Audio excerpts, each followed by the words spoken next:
Yan, what's up guys? Kamusta? Kamusta mga guys? Namiss kong mag-vlog. Medyo naging busy lang tayo sa work and some other activities this past few weeks. Yan, try natin yung bagong bili nating KY Pro. Ililink or ibu-bluetooth natin siya sa ating Insta360 Ace Pro. And ngayon, yan, ririnig nyo mga guys kung gaano ka-smooth yung sounds while riding in motorcycle gamit ang Insta360 Ace Pro na Bluetooth sa KY Pro natin. Yun, maririnig nyo kung gaano ka-smooth. May noise reduction and wind cancellation. Nandito tayo ngayon sa Quezon Ave. Babaybayin natin yung kahabaan ng Quezon Ave papuntang Del Monte para sunduin si Mami. And i-vlog natin kung paano yung sound. Oops. Vlog natin para marinig nyo mga guys kung gaano ka-smooth ang KY Pro pag naka-bluetooth sa Insta360 Ace Pro. Yan, let's go. Let's try. Sana abutan ng stoplight. Go. Hindi ko makita. Yan, 10, 9, pasok to. 7, 6, 5, 4, 3, 2, 1, go.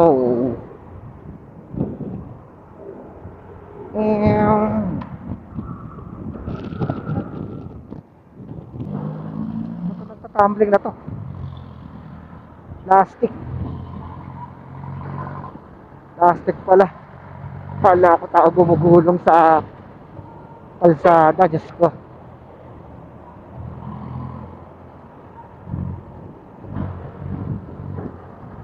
Yan, maririnig nyo medyo maingay ang mga tunog ng mga sasakyan sa tabi natin. And hindi ko pa siya naririnig kung paano sa KY Pro. Yan, umugong yung mga sasakyan, mga makina na itong katabi natin.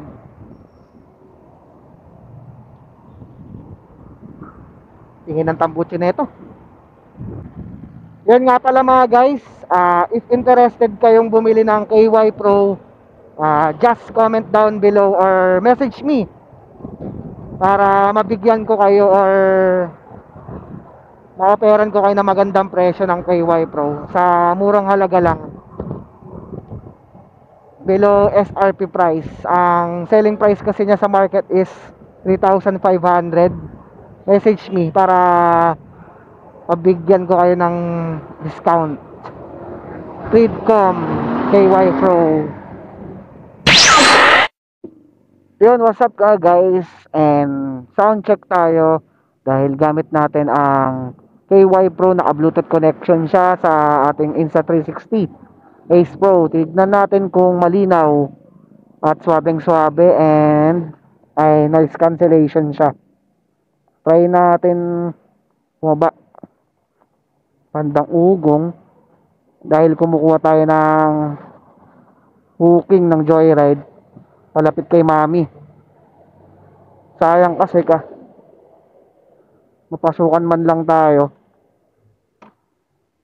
Baba muna natin yung camera ng Ace Pro na onte. Dahan-dahan.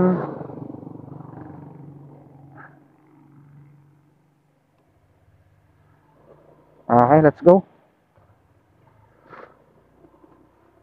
Ayan, gamit natin yung Insta360 natin. Sound check, Bluetooth connection sa KY Pro Freedcom natin.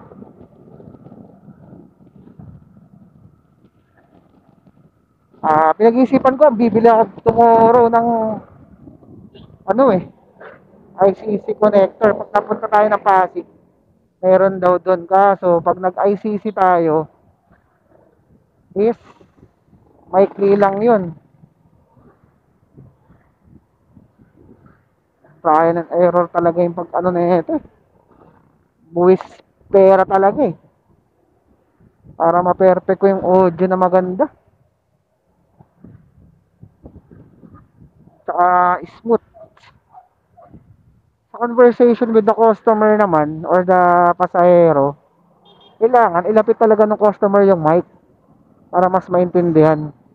Tsaka sa pagdadrive dapat control.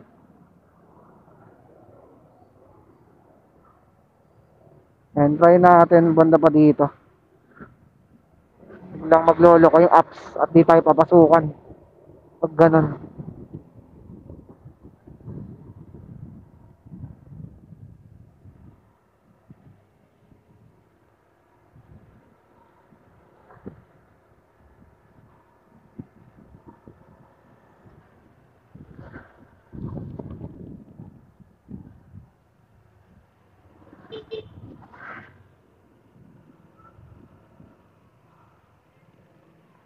Yan, stop. Dito tayo banda. Sa may St. John. And cut.